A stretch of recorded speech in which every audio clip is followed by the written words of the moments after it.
வணக்கம் நேயர்களே, உணவே அமிர்தம் நிகழ்ச்சிக்கு உங்களை வரவேற்கிறோம். நம்ம போன வாரம் முழுக்கவே காய் கனி சாறு வகைகளும் அதோட நன்மைகளும் நம்ம பார்த்துட்டு வந்துட்டு இருந்தோம். ஸோ இந்த வாரம் நம்ம என்ன கான்செப்ட் எடுக்க போறோம், அதுக்கு கீழே என்னெல்லாம் ரெசிபிஸ் பார்க்க போறோம், அதோட நன்மைகள்லாம் என்னன்னு நம்ம டாக்டர் செல்வ சண்முகம் அவர்கிட்ட கேட்டு தெரிஞ்சுக்கலாம். வாங்க டாக்டர். வணக்கம் டாக்டர். வணக்கம். ஸோ இன்னைக்கு மண்டே, நம்ம என்ன கான்செப்ட் எடுக்க போறோம் இந்த வாரம் முழுக்க? இந்த வாரம் சின்ன குழந்தைகளுக்கான, அதாவது பள்ளி செல்லக்கூடிய குழந்தைகளுக்கான சிறப்பு உணவுகள், அதை பற்றி தான் இந்த வாரம் முழுவதும் நம்ம பார்க்க போகிறோம். ஜூன் மாதம் சொல்லவே வேணாம், ஸ்கூல்ஸ் எல்லாம் ஸ்டார்ட் பண்ணியிருப்பாங்க. அதுக்காக தான் நம்ம இது எடுத்திருக்கோம், நமக்கு சொல்லவே தேவையில்லை. டாக்டர், என்ன மாதிரியான டிஷ்ஷஸ்லாம் பார்க்க போகிறோம்? இப்போ சின்ன குழந்தைகளுக்கு சிறப்பான உணவுகள் அப்படின்னாச்சுன்னா அதுக்கு அடிப்படையாக சில விஷயங்கள் இருக்குது. ஒன்று அவர்களுடைய எதிர்கால வாழ்க்கை, அதுக்கு உடல் ஆரோக்கியம் முக்கியம். அதை அடிப்படையாக வச்சு இந்த உணவுகளை தேர்ந்தெடுக்கிறோம். ரெண்டாவது, அந்த படிக்கிறேன், எனக்கு ஞாபகத்தில் இருக்க மாட்டேங்குங்கிறது தான் பெற்றோர்கள் பலர் என்னுடைய மருத்துவமனைக்கு சொல்கிற ஒரு குறையாக இருக்குது. அதனால் நினைவாற்றலையும் பலப்படுத்தக்கூடிய மாதிரியான உணவுகளாகவும் அமைய போகுது. அதுபோல் பிற்காலத்தில் இப்போ பார்த்தீங்கன்னா நான் கம்யூனிகபிள் டிசீசஸ்ன்னு சொல்லக்கூடிய தொற்றாத நோய்கள் தான் முக்கியமான சேலஞ்சஸாக இருக்குது, சவாலாக இக்கால மருத்துவ உலகிற்கு இருக்குது. அந்த மாதிரியான நோய்கள்லாம் வராமல் தடுக்கிறதுக்கு இளைஞர்களை தயார்படுத்தக்கூடிய உணவுகளாக இந்த வாரம் அமைய போகுது. சேலஞ்சஸ் சொல்லும்போது நீங்கள் சொன்னீங்க நான் கம்யூனிகபிள் டிசீஸ் சொன்னீங்க. ஸோ அப்படி இல்லாமல் குழந்தைங்களுக்கு ஏதாவது அம்மாங்கள் நல்லா ஒரு ஆரோக்கியமான டிஷ்ஷஸ் கொடுக்கும்போது அது டேஸ்டியாகவும் இருக்கணும், குழந்தைங்களுக்கு பிடிக்கணும் அப்படிங்கிறது அம்மாக்களோட பெரிய சேலஞ்சாக இருக்குது.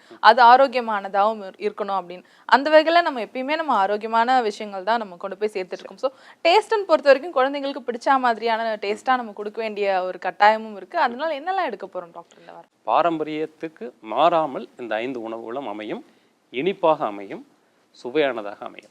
அப்படி வகையில் இன்றைக்கி நம்ம எள் உருண்டை, வழக்கமான எள் உருண்டை தான், அதில் சில சத்து மாவு, சில மாவு, உளுந்து இதெல்லாம் சேர்த்து எள் மா உருண்டை அப்படின்னு இன்றைக்கி ஒன்று செய்ய போகிறோம்.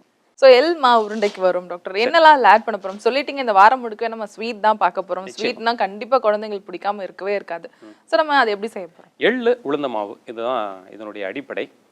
இதில் முக்கியமாக நம்ம எள்ளை தான் பிரதானமாக நம்ம இந்த இதில் சேர்க்க போகிறோம். அப்படிங்கிறதுனால இது குழந்தைங்களுக்கு மிகச்சிறந்த ஒரு ஊட்ட உணவாக அமைய போகுது. இப்போது இந்த குழந்தைங்களுக்கு முக்கியமான ஒரு பிரச்சனையாக இருக்கக்கூடியது என்ன அப்படின்னாச்சுன்னா எதிர்ப்பாற்றல் குறைவு, நினைவாற்றல் குறைவு. இந்த எதிர்ப்பாற்றல் குறைவுனால சின்ன சின்ன தொற்று நோய்கள்னால படிப்பில் கவனம் செலுத்த முடியாமல் பல நாட்கள் அவங்க சோர்வாகி ஓய்வெடுக்க வேண்டிய கட்டாயம் ஆகிடுது. அப்போ நலக்குறைவு அப்படிங்கிறது ஒரு வருஷத்தில் எல்லாருக்கும் வருது. இந்த ஒரு வருஷத்தில் உள்ள குழந்தைங்களில், ஒரு ஸ்கூலில் படிக்கிற குழந்தைங்களுக்கு எல்லாரும் ஏதோ ஒரு நோயினால் பாதிக்கப்படுறாங்க அப்படின்னாச்சுன்னா அந்த அளவுக்கு நோய்கள் பரவுறதுக்கு காரணம் உணவு குறைபாடு தான், ஊட்ட குறைபாடு தான். நம்ம எள்ளு சாதம் மாதிரியோ அல்லது எள்ளு உருண்டை மாதிரியோ எள்ளு துவையல் மாதிரியோ செஞ்சு கொடுக்கறது மூலமாக பல்லை பாதுகாக்க முடியும், கண் ஒளியை பாதுகாக்க முடியும், மூளையினுடைய ஆற்றலை பாதுகாக்க முடியும். இதய நோய்கள், இரத்த அழுத்தம் இதெல்லாம் பின்னாடி வராமல் தடுக்கிறதுக்கு இளம் பிராயத்தில் நம்ம கொடுக்கக்கூடிய எள் ஒரு காரணமாக இருக்கும். அப்படிங்கிறது தான் நம்ம சொல்லக்கூடிய விஷயம். டாக்டர், இதில் உளுந்தும் வேற நீங்கள் ஆட் பண்ணணும் அப்படின்னு சொல்லியிருக்கீங்க. பெண் குழந்தைங்களுக்கு உளுந்து ரொம்ப ரொம்ப முக்கியமான இன்க்ரீடியன்ட். நம்ம நிறைய வாட்டி நம்ம ஷோலேயே சொல்லியிருக்கோம், பெண்கள் நிறைய எடுத்துக்கணும்னு. நிச்சயமாக எள்ளும் இந்த உளுந்தும் சேர்ந்து செய்யக்கூடிய அந்த இனிப்பு உருண்டை நிச்சயமாக எல்லாருக்குமே பிடிக்கும். நான் இப்போ அதை எப்படி செய்யணுங்கிறத செஞ்சு காமிச்சிட்டு வந்துடுறேன் டாக்டர். செஞ்சிருக்கோம். ஸோ நேர்களே, இப்போ நம்ம எள் மா உருண்டை எப்படி செய்யறதுங்கிறத இப்போ பார்க்கலாம். ஸோ இந்த வாரம் முழுக்கவே நம்ம பள்ளி குழந்தைகளுக்கு ஊட்டச்சத்து கொடுக்கக்கூடிய உணவுப் பொருட்கள் தான் பார்க்க போகிறோம்னு டாக்டர் நம்மகிட்ட ஷேர் பண்ணிக்கிட்டாரு. அது மட்டும் இல்லாமல் இன்றைக்கி நம்ம எள்ளு மா உருண்டை எப்படி செய்கிறதுங்கிறதான் பார்க்க போகிறோம். அதுக்கு தேவையான பொருட்கள் என்னென்னு இப்போ நம்ம பார்க்கலாம். முந்திரி, பொட்டுக்கடலை, எள்ளு, பனை வெல்லம், கருப்பு உளுந்து, நெய். ரொம்ப ரொம்ப சிம்பிளான டிஷ் இது. ஒன்றுமே இல்லை, நெய்யில் எல்லாத்தையும் ஃப்ரை பண்ணிவிட்டு நம்ம அரைச்சிட்டு உருண்டை மாதிரி பிடிக்க வேண்டியதான். வாங்க அது எப்படி செய்கிறதுங்கிறது இப்போ பார்க்கலாம். ஸோ நான் பேன் ஹீட் பண்ணிட்டேன், அதில் நெய் விட்டுக்கிறேன். நெய்யில் எல்லாமே பச்சை வாசனை போகிற வரைக்கும் நம்ம ஃப்ரை பண்ண போகிறோம். முதலாவதாக நான் உளுந்து ஆட் பண்ணிக்கிறேன். உளுந்து தான் கொஞ்சம் ஹெவியான ஒரு இன்க்ரீடியன்ட். ஸோ உளுந்து போட்டாச்சு. பொட்டுக்கடலாம் ஏற்கனவே ஃப்ரை பண்ணதான். ஸோ நமக்கு அது ரொம்ப ஈஸியாக இருக்கும் ஃப்ரை பண்ணுறதுக்கு. கலர் மாற ஆரம்பிச்சிருச்சு. இப்போ நான் எள்ளு ஆட் பண்ணிக்கிறேன்.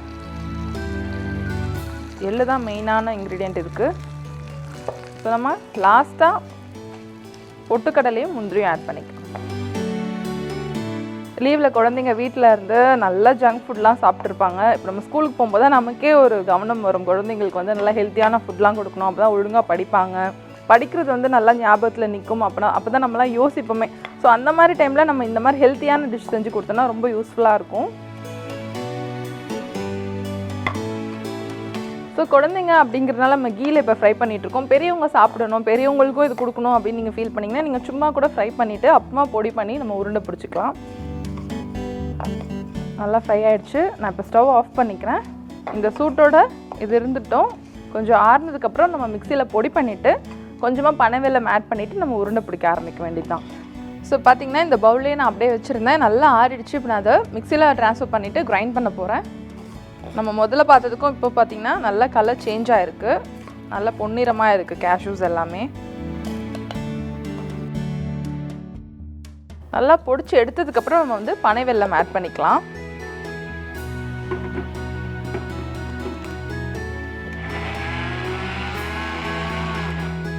நல்லா கிரைண்ட் ஆகிடுச்சு. பார்த்திங்கன்னா எள்ளு பற்றி நம்ம சொல்லவே வேணாம், சும்மாவே நம்ம ஃப்ரை பண்ணி அரைச்சோம்னாலே நல்ல ஸ்மெல் நல்லாயிருக்கும். அது மட்டும் இல்லாமல் இப்போ நம்ம வந்து கீழே இதை ஃப்ரை பண்ணி எடுத்ததுனால ரொம்ப ஸ்மெல் நல்லாயிருக்கு. நான் இதை ட்ரான்ஸ்ஃபர் பண்ணிக்கிறேன்.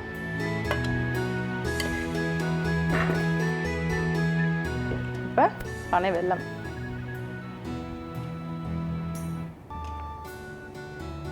கொஞ்சம் கொஞ்சமாக ஆட் பண்ணிக்கலாம். ஏன்னா அந்த ஹீட்லேயே இதை ஆட் பண்ணும்போது நமக்கு அந்த உருண்டை பிடிக்கிறதுக்கு கரெக்டான பதத்தில் வந்துடும். மாவோட நல்லா மிக்ஸ் ஆன அப்புறம் லேசாக கீ தடவிட்டு நம்ம கையில் இப்படி உருண்டை பிடிச்சி வச்சிடலாம். ஸோ பார்த்திங்கன்னா இப்போ பனை வெல்லம் நல்லா இதோட சேர்ந்து மிக்ஸ் ஆகிடுச்சு. எனக்கு அந்த லேசான சூடு இன்னமும் இருக்குது. ஸோ அந்த சூட்டோட நான் இப்போ உருண்டை பிடிக்கிறேன். பார்த்திங்கன்னா அழகாக வருது. உங்களுக்கு வேணும்னா கையில் நெய் மட்டும் தடவிக்கலாம். கருப்பு உளுந்தோட அந்த கருப்பு கலர் அப்படியே தெரியுது நமக்கு. ஸோ அழகாக வந்திருக்கு. கிட்டத்தட்ட நான் போட்ட குவான்டிட்டியில் பார்த்தீங்கன்னா எப்படியும் ஒரு 20-25 அந்த உருண்டைங்க வரும்னு தோணுது. ஸோ நீங்களும் உங்களுக்கு எவ்வளோ தேவையோ அதுக்கேற்ற மாதிரி எடுத்துக்கோங்க மெஷர்மெண்ட்ஸு. எது வேணால் நீங்கள் ஜாஸ்தி பண்ணிக்கலாம், இல்லை கம்மி பண்ணிக்கலாம் கம்மி பண்ணிக்கலாம். ஸோ எள்ளுமா உருண்டை சூப்பராக ரெடி ஆகிடுச்சு. நீங்களும் வீட்டில் நிச்சயமாக ட்ரை பண்ணி பாருங்கள். அடுத்ததான் நம்ம சத்யா வழங்கும் பரிசு பகுதிக்கு போகலாம். 2 இன்ட்ரெஸ்டிங்கான கொஸ்டின்ஸ் நாங்கள் எடுத்து வச்சுருக்கோம். அதுக்கான பதிலை டாக்டர்கிட்ட கேட்டு தெரிஞ்சுக்கலாம். எள்மா உருண்டை இப்போ செஞ்சு பார்த்தாச்சு. இப்போ நம்ம சத்யா வழங்கும் பரிசு பகுதிக்கு வந்தாச்சு. 2 இன்ட்ரெஸ்டிங்கான கொஸ்டின்ஸ் நாங்கள் எடுத்து வச்சுருக்கோம். அதுக்கான பதிலை டாக்டர்கிட்ட கேட்டு தெரிஞ்சுக்கலாம். டாக்டர், முதல் கேள்வி யாருக்குன்னு பார்த்தீங்கன்னா என் கோமதி, மேலப்பாட்டம், திருநெல்வேலி டிஸ்ட்ரிக்ட்லேருந்து எழுதியிருக்காங்க. சித்த மருத்துவம் சார்ந்து எனக்கு ஏதாவது இதுக்கு அறிவுரை வேணும் அப்படின்னு கேட்டிருக்காங்க. என்னன்னு பார்த்தீங்கன்னா எனக்கு அடிக்கடி சளி பிடித்து மிகவும் அவஸ்தையாக இருக்குது ரொம்பவே எனக்கு அப்படின்னு சொல்லியிருக்காங்க. இதுக்கு வந்து என்னென்னவோ நான் பண்ணி பார்த்துட்டேன், எனக்கு எதுவுமே இதுக்கு சரியாகலை, டெய்லி காலையில் எழுந்திரிச்சா எனக்கு கோல்டோட தான் நான் எந்திரிக்கிறேன் அப்படின்னு சொல்லியிருக்காங்க. இவங்களுக்கு நம்ம சொல்லக்கூடிய அறிவுரை, மருந்து சொல்கிறதுக்கு முன்னாடி இவங்களுக்கு நம்ம சொல்ல வேண்டிய விஷயம் அப்படிங்கிறது, இவங்களுக்கு இந்த சளி பிடிக்கிறதுக்கு அடிப்படை காரணம் என்ன அப்படின்னாச்சுன்னா இவங்க பழக்க வழக்கம் மாற்றம். முதல்ல உணவில் இப்போ பால் வந்து நிறைய மாறுபட்ட உணவு பால்லாம் கிடைக்குது. அதனால் பாலை முழுமையாக அவங்க நீக்கிடணும். 2வது, கோதுமை நம்ம வேண்டாம்னு சொல்லிட்டு வரோம், அதனால் கோதுமையை அவங்க நீக்கிடணும். வெள்ளை ஜீனி, அப்புறம் சுத்திகரிக்கப்பட்ட எண்ணெய், ரீஃபைண்ட் ஆயில்ஸ், இந்த மாதிரியான கெமிக்கல் வேதிப்பொருட்கள் கலந்த உணவுகளை முதல்ல நீக்கிடணும். தீர்வுன்னு வரும்போது துளசி சாறு அல்லது துளசி இலை ஒரு 5 இலையை எடுத்துகிட்டு 2 மிளகு தேன் சேர்த்து காலையில் மென்று சாப்பிடணும். 1. 2வது, உணவில் அதிக அளவிற்கு இந்த மிளகாயை குறைச்சிட்டு மிளகை அதிகமாக பயன்படுத்தணும். இவங்களுக்கு தீர்வாக சொல்லக்கூடியது தாலி சாதி சூரணம் அப்படின்னு நாட்டு மருந்து கடையில், சித்த மருந்து கடையில், நிறைய திருநெல்வேலியில் நிறைய மருந்து கடைகளில் கிடைக்கும். இந்த தாலி சாதி சூரணம் அப்படிங்கிறது எந்த விதமான பக்க விளைவுகளும் இல்லாமல் இருக்கக்கூடிய ஒரு மருந்து தான். அது ஒரு அரை தேக்கரண்டி அளவுக்கு தேனில் குழைச்சி காலையிலையும் மாலையிலையும் சாப்பிட்டு வந்தாங்கன்னா அந்த சளி பிரச்சனையிலிருந்து முழுமையாக நீங்கிறதுக்கு ஒரு உதவியாக இருக்கும். உணவு கட்டுப்பாடும் இந்த மருந்தும் போதுமானது. நிச்சயமா டாக்டர், எனக்கு இன்னொரு கேள்வி எழுந்தது. கோதுமை நம்ம தொடர்ந்து நீங்கள் வேண்டாம்னு சொல்லிட்டு இருக்கீங்க அப்படின்போது அது எதனாலன்னு தெரிஞ்சுக்கலாமா? ஏன்னா டாக்டர்கிட்ட போனால் நீங்கள் சப்பாத்தி எடுத்துக்கோங்க, ரைஸ் எடுக்காதீங்கன்னு காமனாகவே எல்லாரும் சொல்கிறாங்க. டயட்டிஷியன் கிட்ட போனால் கூட நீங்கள் ரைஸ் எடுத்துக்க தேவையில்லை, நீங்கள் சப்பாத்தி எடுத்துக்கோங்க அப்படின்னு காமனாக சொல்கிறாங்க. பிரெட்ஸ் வந்துருச்சு, நிறைய கோதுமை வந்து கண்டிப்பாக சேர்க்காத டிஷ்ஷே இல்லைன்னு கூட சொல்லலாம். இப்போ அந்தளவு கோதுமையை வந்து ஆட் பண்ணிக்கோங்கன்னு சொல்கிறாங்க. ஆனால் நம்ம மட்டும் வந்து சேர்க்க வேணாம்னு சொல்கிறோம். அதுக்கு என்ன காரணம்? அதுக்கு முழுமையான காரணம் அப்படிங்கிறது வந்து எங்களுடைய மருத்துவமனையில் வரக்கூடிய எக்ஸ்பீரியன்ஸ், அந்த அனுபவத்தின் அடிப்படையில் சொல்கிறது. நாங்கள் எங்களுடைய மருத்துவமனையில் முறையாக பதிவு செஞ்சு எல்லா நோயர்களையும் தரம் பார்த்து அவங்களுக்கு என்னென்ன நோய்கள் அலர்ஜியாக இருக்குது, எந்தெந்த உணவுப் பொருட்கள் சாப்பிட்றதுனால என்னென்ன குறிகுணங்கள் அதிகமாகுதுங்கிறத நாங்கள் ரொம்ப கேர்ஃபுல்லாக அனலைஸ் பண்ணிகிட்டே இருக்கும்போது ஒரு 27,000 நோயர்களினுடைய அடிப்படையில் நான் சொல்கிறேன், கோதுமை சாப்பிட்டா அலர்ஜி ஏற்படக்கூடிய தன்மை கூடுது. ரெண்டாவது, சர்க்கரை நோய் கட்டுப்படுத்துறதுக்காக கோதுமை அறிவுரை கொடுத்துறது வாழ்நாள் முழுவதும் சர்க்கரை நோயோடையே இருக்கிறதுக்கான வழியை இந்த கோதுமை ஏற்படுத்துது. மூணாவது முக்கியமான விஷயம் என்ன, குடலில் ஏற்படக்கூடிய பல நோய்கள் இந்த கோதுமையினால தான் ஏற்படுது. குடலில் irritable bowel syndrome, inflammatory bowel disease, Crohn's disease, இதெல்லாம் குளூட்டன் அப்படின்னு சொல்லக்கூடிய அந்த கோதுமை தான் காரணமாக இருக்குது. இந்த கோதுமையில் இருக்கக்கூடிய வேறு சில சத்து பொருட்கள், வேறு சில கெமிக்கல் பொருட்கள் எல்லாமே என்ன செய்யுது அப்படின்னாச்சுன்னா ஆட்டோ இம்யூனிட்டின்னு சொல்லக்கூடிய உடம்பின் எதிர்ப்பாற்றலை மாறுபடுத்தக்கூடிய வேலையை இது செய்யுது. இது இக்கால ஆய்வுகளும் இதுக்கு உறுதிப்படுத்துகிற மாதிரி இருக்குது. எங்களுடைய நேரடி அனுபவமும் இதுக்கு உறுதியாக இருக்குது. இப்போ கோதுமை அப்படிங்கிறத பொறுத்த வரைக்கும் நிச்சயமாக ஒரு நலத்துக்கு எதிரான ஒரு பொருளாக நாங்கள் நினைக்கிறதுனால அது வேண்டான்னு சொல்கிறோம். அதுவும் குறிப்பாக இங்கே நமக்கு தேவையே இல்லை கோதுமை அப்படிங்கிறது. சிறுதானியங்கள் நிறைய இருக்கும், தானியங்கள் நிறைய இருக்கும்போது அது நமக்கு தேவையில்லை. அடுத்த கேள்வி பாஷா அரும்பாக்கத்துலேருந்து எழுதியிருக்காரு. கல்யாணமான இளம் பெண்களின் முகத்தில் ஏற்படும் பருக்களை நீக்க ஏதாவது எளிமையான வழி, அதாவது எல்லாரும் செய்யக்கூடிய சித்த மருத்துவம் சார்ந்த ஏதாவது சொல்ல முடியுமா அப்படின்னு கேட்டிருக்காங்க. நிறைய விஷயங்கள் இருக்குது. இந்த முகப்பொரு வராமல் தடுக்கிறதுக்கு அப்படிங்கிறது நிறைய விஷயங்கள் இருக்குது.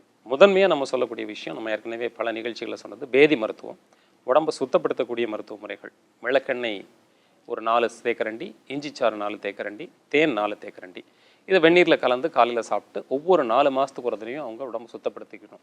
இது முகப்பொருக்கு மட்டும் இல்லை, உடம்புல இருக்கக்கூடிய மற்ற பிரச்சனைகள் வராமல் தடுக்கிறதுக்கும் இது உதவியாக இருக்கும். எளிய ஒரே ஒரு சின்ன மருந்து சொல்லணும் அப்படின்னாச்சுன்னா, முதல் நாள் ராத்திரி உளுந்து இருக்கு இல்லையா, அதை நல்லா தண்ணியில் ஊற வச்சுட்டு ஒரு கால் கப்பு அளவுக்கு, அதாவது 1 டேபிள் ஸ்பூன் அளவுக்கு அந்த உளுந்தை நல்லா ஊற வச்சு மறுநாள் காலையில் அரைச்சி மாவாக்கிட்டு அதில் எலுமிச்சை சாறு கொஞ்சம் பிழிஞ்சு பேஸ்ட் மாதிரி ஆக்கிட்டு முகத்தில் 10 மாதிரி போடணும். எலுமிச்சை சாறு இல்லைன்னா மோர் அல்லது பசும் தயிர், ரெண்டில் ஏதாவது ஒன்று நல்லா கலந்து முகத்தில் ஒரு 20 to 30 நிமிஷம் போட்டு வச்சுருந்துட்டு கழுவிட்டாங்கன்னா அந்த முகப்பொரு வரதுலேருந்து தடுத்துட முடியும்.